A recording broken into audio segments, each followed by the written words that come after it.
सीमा अपने घर से ऑफिस जाने के लिए निकली थी कि गुरमीत साहूकार ने रोक लिया। बहन, इस महीने का किराया। सीमा शक पका गई। किराए का घर और रोज रोज गुरमीत का आकर किराया मांगना उसे बहुत खलता था। उसने 500 के 8 नोट निकाले और बड़े बेमन से उसकी तरफ बढ़ा दिए। साहूकार झूमता हुआ आगे बढ़ गया। सीमा सोच रही थी कब उसका अपना घर होगा और कब साहूकार से छुटकारा मिलेगा। रोज रोज किराया देने का टेंशन ही खत्म हो जाएगा। सीमा के घर पर उसकी माँ और 2 छोटे भाई थे। पिताजी एक हादसे में चल बसे थे। माँ को हमेशा सीमा की शादी की चिंता सताती थी। उम्र भी अब 26 साल की हो गई थी। घर परिवार की जिम्मेदारी उठाते उठाते कब जवानी की दहलीज पार कर गई पता भी नहीं चला। दोनों भाई अब बड़े हो गए थे। दोनों ने नौकरी शुरू कर दी थी। आज सीमा को देखने लड़के वाले आने वाले थे। माँ सुबह से ही पकवान बनाने में लगी हुई थी। सौरभ एक अच्छे घर का सभ्य लड़का था। उसकी 2 बहनें थी जो कि शादीशुदा थी और एक भाई जो साथ में ही कारोबार करता था। आज माँ चाहती थी कि सीमा का रिश्ता हो जाए। सौरभ का परिवार सही वक्त पर आ गया। सीमा ने पीले रंग की साड़ी पहनी थी और बहुत खूबसूरत लग रही थी। उसे सौरभ पसंद आ गया। खुले विचारों वाला, उसे उसकी नौकरी करने पर भी कोई ऐतराज नहीं था। सौरभ को भी सीमा पसंद आ गई थी। दोनों का रिश्ता तय हो गया। अब बस शादी होने की देर थी। 2 महीने बाद का मुहूर्त निकला और सीमा अपने आंखों में कई सपने संजोए हुए ससुराल आ गई। कुछ महीने तो सब ठीक चलता रहा। अब सौरभ और उसके परिवार का असली चेहरा दिखाई देने लगा। अब सासू माँ को भी घर का पूरा काम करने वाली बहू चाहिए। बड़ी भाभी ज्यादातर बीमार रहती थी तो वह कुछ काम नहीं करती थी। उनकी बेटी रानू को भी सासू माँ ही संभालती थी।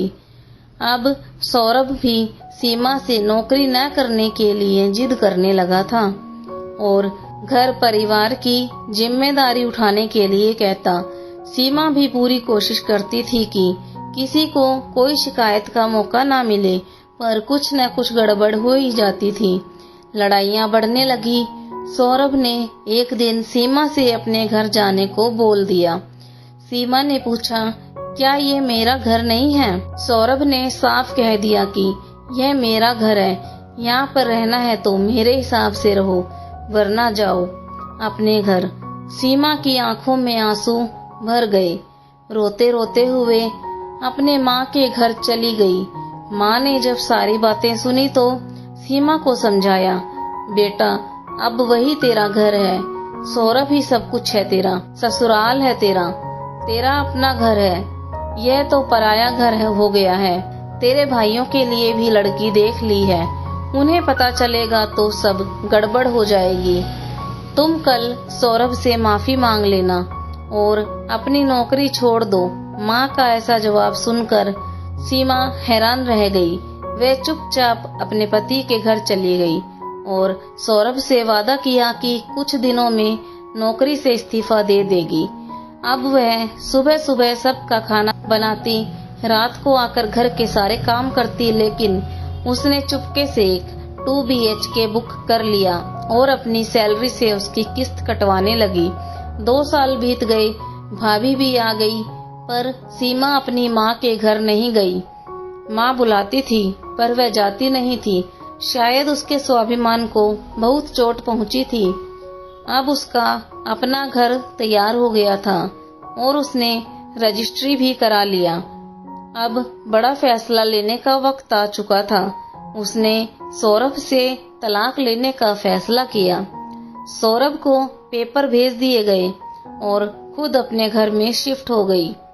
सौरभ को ऐसी उम्मीद नहीं थी सीमा से। वह सीमा से मिलने गया। सीमा ने बस इतना कहा कि यह मेरा घर है, ना मेरी माँ का और ना मेरे पति का।